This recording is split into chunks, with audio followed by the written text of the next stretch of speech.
Have you not heard of that madman who lit a lantern in the bright morning hours, ran to the marketplace, and cried incessantly, I seek God!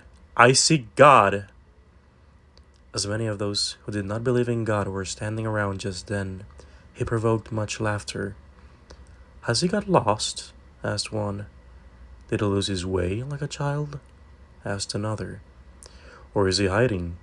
Is he afraid of us? Has he gone on a voyage? Emigrated? Thus they yelled and laughed. The madman jumped into their midst and pierced them with his eyes. Whither is God? He cried. I will tell you. We have killed him, you and I. All of us are his murderers. But how did we do this? How could we drink up the sea? Who gave us the sponge to wipe away the entire horizon? What were we doing when we unchained this earth from its sun? Whither is it moving now? Whither are we moving? Away from all suns? Are we not plunging continually? Backward, sideward, forward, in all directions.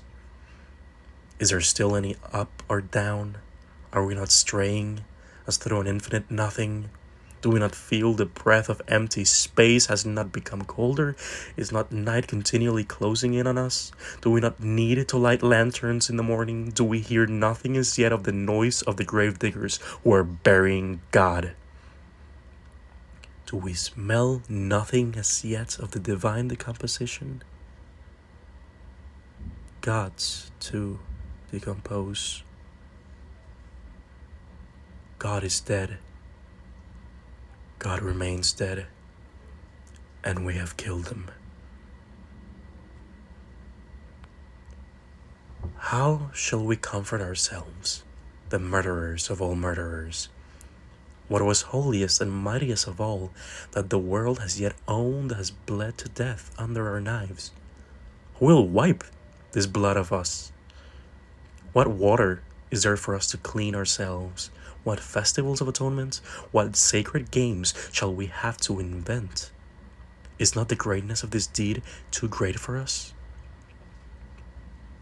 Must we ourselves not become gods simply to appear worthy of it?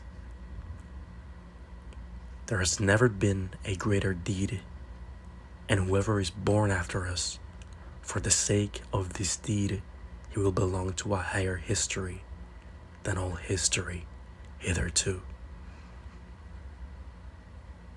Here the madman fell silent and looked again at his listeners, and they too were silent and stared at him in astonishment.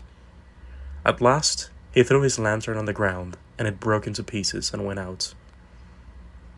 I have come too early, he said then. My time is not yet. This tremendous event is still on its way, still wandering. It has not yet reached the ears of men. Lightning and thunder require time. The light of the stars requires time. Deeds, though done, still require time to be seen and heard. This deed is still more distant from them than most distant stars, and yet they have done it themselves. It has been related, further, that on the same day, the madman forced his way into several churches, and there struck up his Requiem Aeternam Deo. Let out and called to account, he is said always to have replied nothing but, what after all are these churches now, if they are not the tombs and sepulchres of God?